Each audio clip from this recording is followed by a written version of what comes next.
स्वतःपासून निर्माण केलेले कर्म स्वतःच मनुष्याला दुःख देत असतात.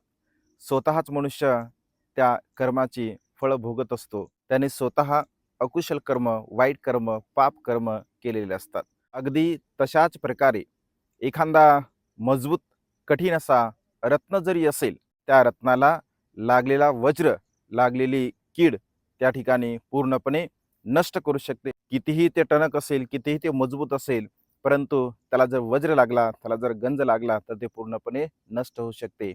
अगदी तशाच प्रकारे मनुष्य किती बलवान असेल, ज्ञानी असेल, पंडित असेल, तो जर पाप कर्म करत असेल, अकुशल कर्म करत असेल, वाईट कर्म करत असेल, तर त्याच्या कर्माचे परिणाम त्याला निश्चितपणे भोगावे लागत असतात. कारण आपल्या कर्माचा विपाक, आपल्या कर्माचा परिणाम आपल्यालाच भोगावा लागत असतो. चांगल्या प्रकारचे कर्म करून आपलं जीवन सुखाच्या मार्गाने जगण्याचा प्रयत्न करावा. नमो बुद्धाय. जय